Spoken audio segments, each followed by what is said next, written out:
really have been thirsty for monster movies or monster TV shows in general. And of course, there's a surplus of them for low-budget movies, but I don't really feel like seeing CGI floating 6 feet off the ground and trying to make me believe that that's actually a Triceratops.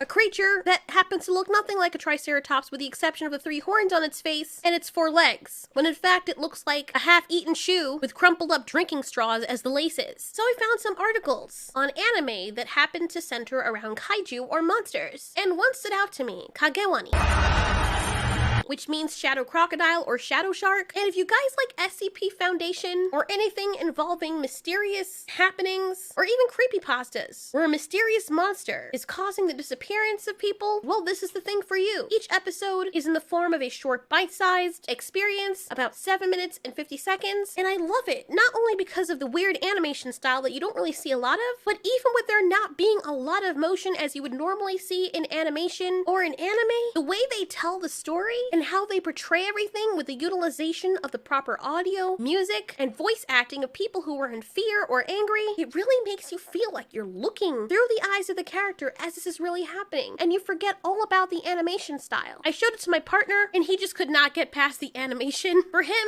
he's very visual oriented, so for someone like him and my father, they probably would not like something like this, even if it's good, because the animation style is just too much for them. They couldn't get past that. But I'm more of someone who likes the concept and the story. So if the story is really, really good, and you can tell the story, whether it be in 12 FPS, whether it's told in an art style similar to that of South Park, if the concept and storytelling is good, I will be invested. And so I was with this. The episode starts off with an establishing shot of a science university. It is clear that the teacher here, who is going to be a reoccurring main character, tracks down and studies strange creatures or monsters. As a genetic scientist, he follows through in several areas where there are unknown animal attacks. The creatures are known as UMAs, or unidentified mysterious animals. And soon after, we're introduced to 3 characters, the main character being a videographer who tries to set up situations to make it look as though he's found a real cryptid. When his fake Nessie malfunctions, he sends one of his friends back to the car or back to their stuff to go get more gear to fix it or to replace it. Unfortunately, that guy is taking way too long. They go back to try and find their friend, and all they find is the Nessie toy that he supposedly had with him, but their friend is nowhere in sight. Instead, they hear creaking and stomping. And let me tell you, I will give them that there's something this show does so very well that a lot of horror movies today don't do or have conveniently forgotten how to do. And it's to show the audience or make them feel tension and suspense. In this scene right here, you can really feel the suspense because you don't see what's coming, you hear it, and it's humongous. Driven by his need to be popular and actually find something real, the videographer tells his friend to get in front of the camera because, you know, he's a real friend, but he has to do it so it looks real. When his friend mysteriously dies and is hanging in the air, the videographer guy realizes that maybe he doesn't want to lose his life. After all, he's not going to be able to enjoy getting views and fame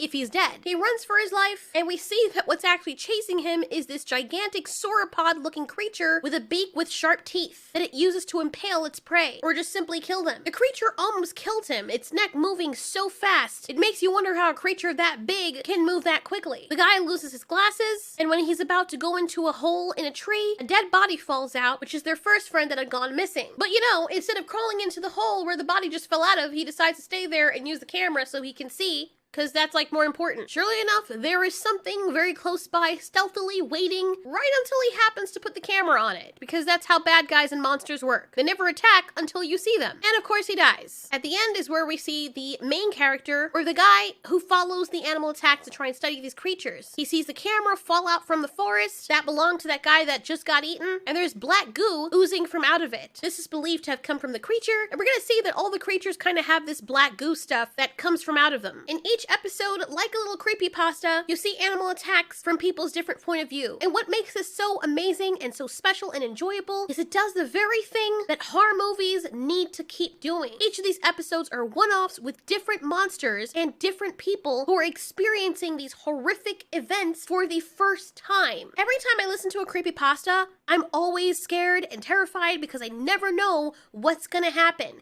Even if I listen to 12 different stories of Wendigos, each of them are different. different. And the one that really stood out to me was the one where someone's dog went into the forest when he let his dog out, and when the dog came back, it was not acting like his dog. But the real kicker was, over time, this dog that looked like his dog but didn't act like his dog started becoming longer. Like, its body started getting longer, it didn't move the same way. Like, I don't know, what that alone, that description just creeped me the fuck out. I was like, oh my god, that's the only thing I remember about the story. So my favorite Wendigo story is that, because I can imagine my dog came back, one of my dogs came back, and they're just sitting looking at the door the whole time. They don't eat, they don't drink, they just don't respond to me when I'm calling them. They don't look sick, they just look weird. And then every day, their body gets longer and longer. Like, what the fuck? Like, oh my god, creeped me out. But I've heard many other stories after that, and it's always different. The experience is always new, and humans like novelty. Something is not as scary as it was the first time around because you've seen it before, you know how this monster works. So I think this is why Kagewani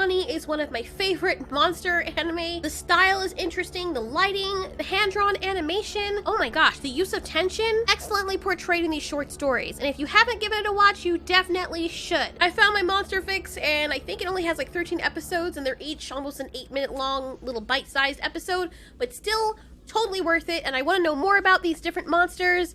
They really are freaking creepy. Thanks so much for watching. This has been Ultiori. You ask, we answer.